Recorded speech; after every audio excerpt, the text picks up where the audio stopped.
This is actually a really important topic to be talking about because, as I mentioned in that episode a couple of weeks ago, we're seeing increasingly that as bursary programs are maturing within schools and more schools are starting bursary programs, it's a bit more complex than just finding the money. There are these three elements of a successful bursary program: finding the right pupils, the right bursary recipients, funding those bursaries, and then flourishing and ensuring those recipients can flourish within your school. Welcome to the Independent School Podcast.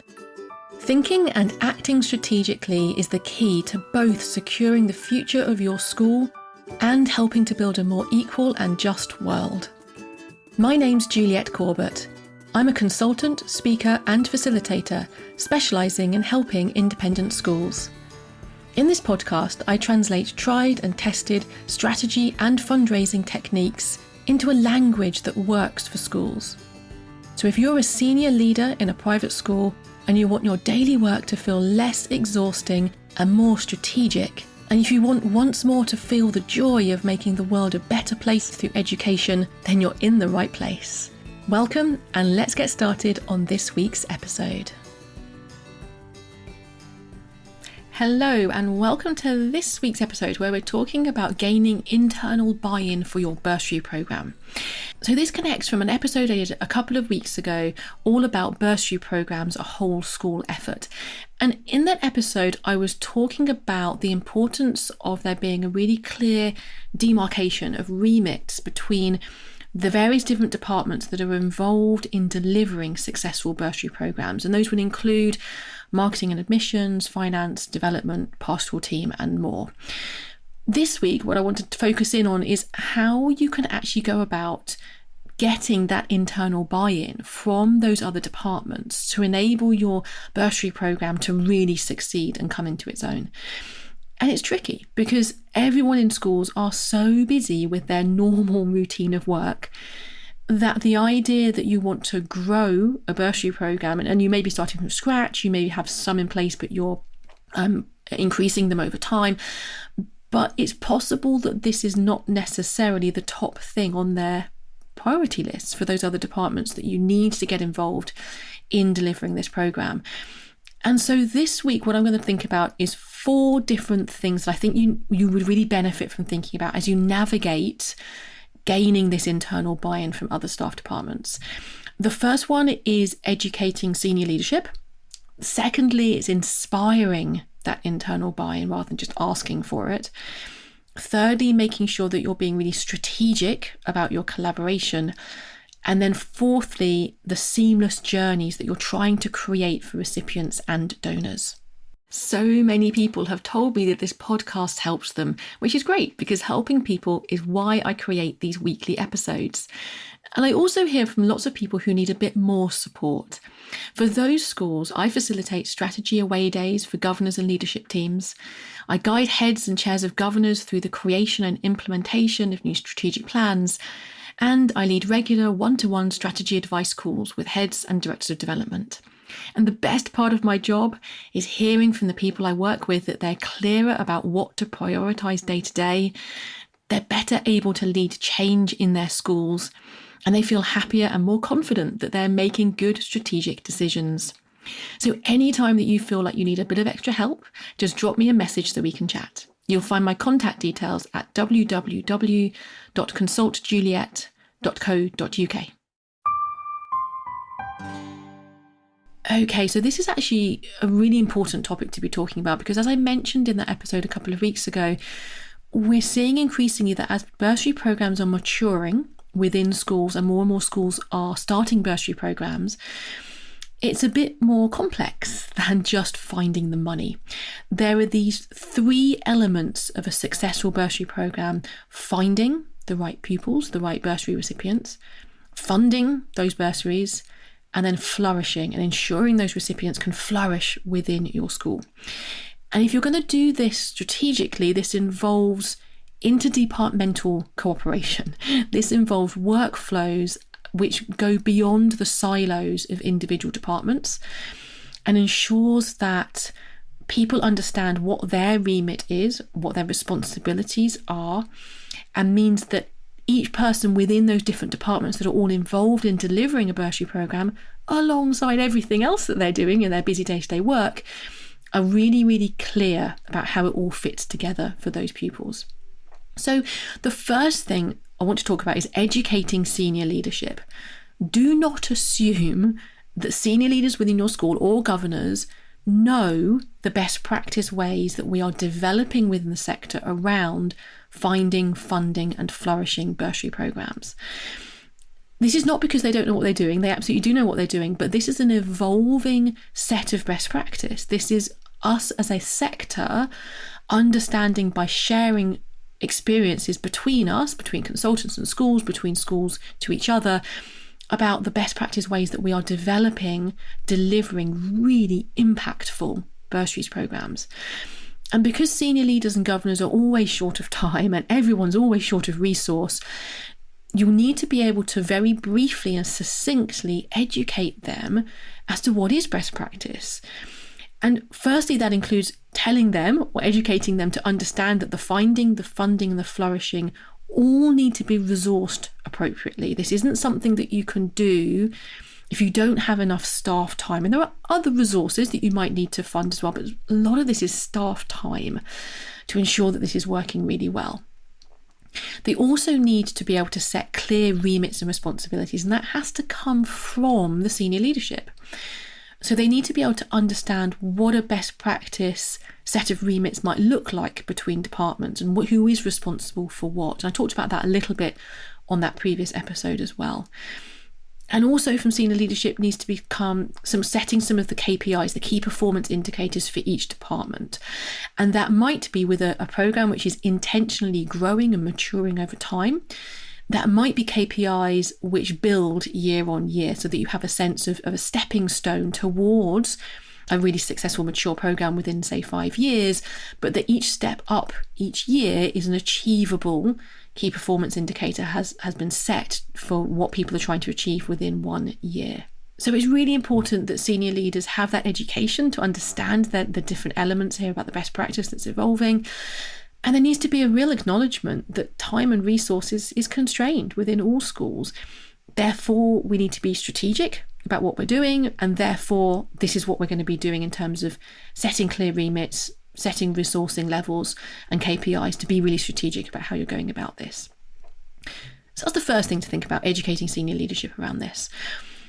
The second area I want to talk about is the idea of inspiring internal buy-in. I'm talking specifically to fundraisers, to marketers, to alumni relations professionals. If you're listening to this and you have a skill set which is around anything to do with marketing, communications, fundraising, that area, you will have a set of tools in your belt already which allows you to inspire people, because you do that when you're inspiring external audiences. I want you to apply that knowledge, that skill set, to when you are inspiring other departments. So that means telling stories of the transformational impact that your bursaries programme is having, not just externally, but also internally to the staff that you're trying to inspire to be brought into this process. You want to be anticipating those objections that they might have and then proactively overcoming those. And this is what we've been taught in marketing all the time, is anticipate the objections, proactively overcome them. You can do the same when you're talking to other departments. And then also thank people. We know, especially from fundraising, that we have to thank people continuously for their support. It doesn't just instantly happen that people give again. We need to thank them and keep them informed of progress. Do the same internally with these other departments as well. It might be, for example, that someone who is doing some of the means testing processes within your bursary, with your finance department, they may just see this as a bit of another admin job they need to do by telling the story of, this is the impact we're having. Thank you so much for your support. How can we make this easier for you? That's going to have so much of a better response than, can you please add this admin task to your very long list of things that you're doing? Some people are a bit more transactional than others. Some people don't respond to being inspired in this way. That's fine. You can be transactional with those people and be ready to negotiate, if you like, with those other people. But generally speaking, if you can adapt your case for support, adapt your marketing expertise to that internal audience, you're going to have a better result when you're trying to build this internal buy-in. So that's the second thing I want to talk about. The third thing I want to talk about is strategic collaboration. You wouldn't be surprised to know that I'm going to talk about strategy in this podcast episode, because I always talk about strategy, because it is the core of us being able to be focused and to produce the kind of really impactful outcomes that we need with the limited resources that we have. So in strategic collaboration, you need to be able to be very, very clear about what each department's strategic priorities are, communicate them with other departments so that everybody knows what their strategic priorities are, and then each department needs to use that to set their boundaries so that they can be able to say, yes, we're going to do X, Y, and Z, but no, we're not going to be doing this other task which someone's asked us to do because that doesn't sit within our strategic priorities. Either that's the role of somebody else within the school and being very clear about whose remit that sits in, or actually that's something which is not essential within our programme. It's not part of our current priorities within our programme. So we're actually not going to act on that innovative new idea that someone's come to us with this year, at least. Being able to be strategic in that collaboration, having clear strategic priorities that you're sharing with others, enables you to stay focused on those priorities in the day-to-day, which enables you to deliver in your team, whether you're leading that team or part of that team, the key strategic outcomes that you need to deliver, be it within the finding, the funding, or the flourishing elements of your bursaries programme. Being strategic, always really important. And then the fourth area I want to touch on today is the important central role of the seamless journey that you're creating for both bursary recipients and bursary donors. And this is one of the key hallmarks of a really successful bursary programme, is that the recipients and the donors will have interaction between multiple departments, or at least have information flowing to them from multiple departments, but that interaction is seamlessly understood because there is clear demarcation, clear remits for each department as to what they are contributing to the programme and how they do that. And that cross-departmental collaboration needs to be really smooth in order to create that seamless journey for recipients and donors. Now, the easiest way to do that, at least in the early days, is to say that there is a single owner, if you like, a department that is has the core responsibility of communicating with that applicant, that recipient, or that donor.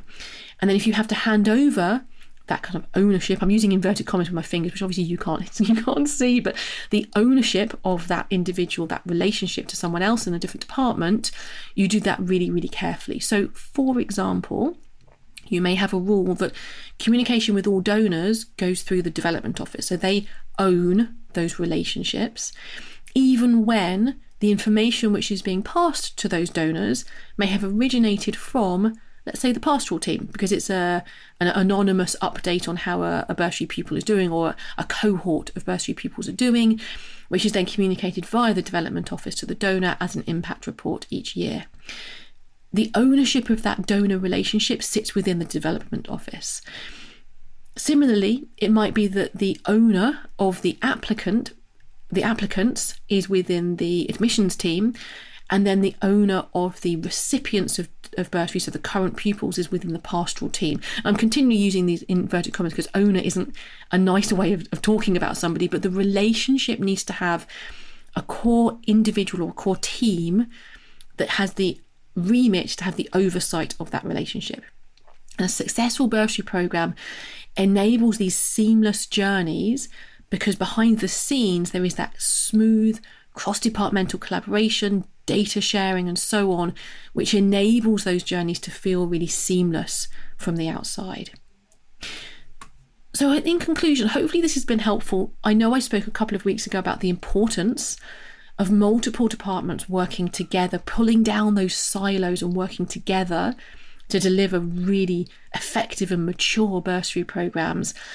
And here we've talked about these 4 areas that you can think about to improve and build that internal buy-in. So educating senior leadership about what's required, inspiring internal buy-in, the importance of strategic collaboration, and at the heart of it all, that seamless journey that you're taking recipients and donors on. So hopefully this has been helpful. As always, I love to hear your feedback. Do let me know if you have any questions or any other case studies and best practice case studies you'd love to share with me. I would love to be able to share those with the rest of the people who listen to the podcast as well. So do get in touch. That's it for this time. I'll talk to you again next time. Bye-bye then. Thanks for listening to the Independent School Podcast, the podcast that helps senior leaders in private schools to think and act more strategically, both because they want to secure the future of their school and because they want to help build a more equal and just world. You can listen in everywhere that podcasts are available. And if you want to catch up on previous episodes or follow any of the links that I've mentioned today, just head over to www.consultjuliet.co.uk/podcast.